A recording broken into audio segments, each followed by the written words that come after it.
guys, welcome back to your week 2 workout 2. Here's kind of what we have going on today. So we're going to introduce a new movement called the Good Morning, which requires a little bit of equipment. So best thing that you can use is either like a broomstick, or if you have a mop at home, it works out great. Just something, a nice long skinny object to place on your back will just help you with the technique of this movement. So 4 rounds, 30 seconds of good mornings, 30 seconds of sit-ups, 30 seconds of air squats, and then we're going to rest 1 minute. We're going to go through this 4 times or 4 rounds through. So the first movement's the good morning. Let's talk about that. So I'm going to have Abby demonstrate for us.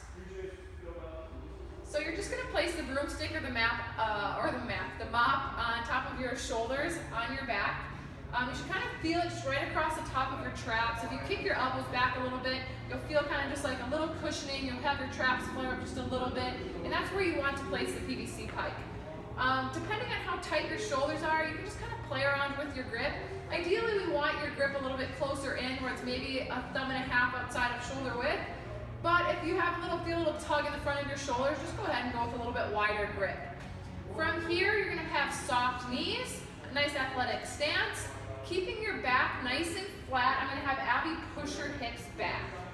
Now she's only going to push her hips back as far as she can until she feels a nice little tug in the hamstring. So basically, everybody's range of motion on this movement is going to be a little bit different based on how tight your hamstrings are.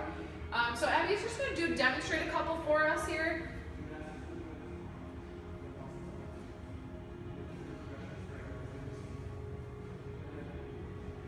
Awesome, so a couple things to note. As Abby pushes her hips back, she's going to reach a point at which she can no longer push her hips back anymore. At that exact same point, that's when your chest stops dropping as well. So as Abby's pushing her hips back, she reaches her end range of motion. She's going to stop there and she's going to come back up, stand nice and tall and squeeze her butt. What we don't want to see happen is that after her hips have been pushed back as far as they can go, we don't want that chest to continue to drop. So I'm going to have her kind of demonstrate what that looks like. Hip stop, and now her chest continues to drop, which eventually will cause you to round at your back, which we want to avoid. So one of the easiest ways to kind of learn how to move our hips properly, so a couple things, we're not squatting this down. So we're not our knees are staying exactly where they are. Our knees shouldn't bend at all. We shouldn't have any extension and flexion of the knee at all. At first, if you want to just think about placing your thumbs on your hip bones and then pushing your hips back. Another way to do this, or to think about this, is if your hands were full and you had to try to close your car door, you have groceries in your hands, you have to close your car door. Some people will oftentimes use their butt to kind of close their car door. That's another way to think about this, so closing the car door with your butt, sending your hips back.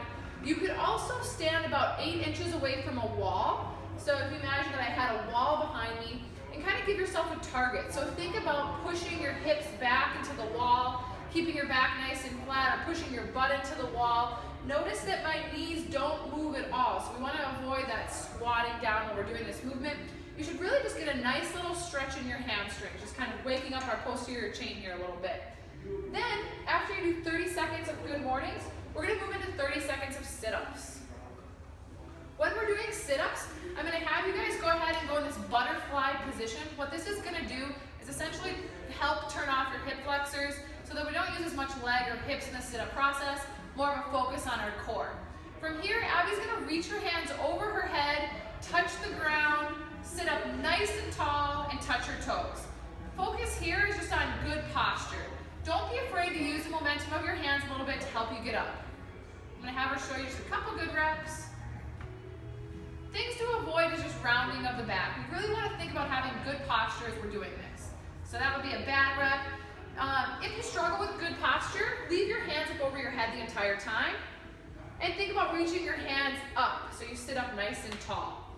Awesome, nice job, Abby. We're going to finish up. So we've done some air squats. So you guys have lots of experience with squatting up to this point.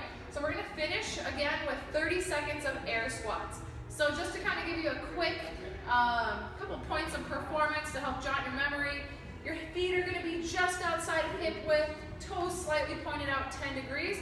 And you're going to imagine sitting back and down into that chair as you lift your hands up over your head. Big focus on keeping those knees pushed out over your toes. All right, good luck. Have fun with this workout. Maybe get together with a couple friends and make them do it with you too. If you guys have any questions, don't be afraid to reach out to Abby or myself on Facebook, or you can shoot us an email too.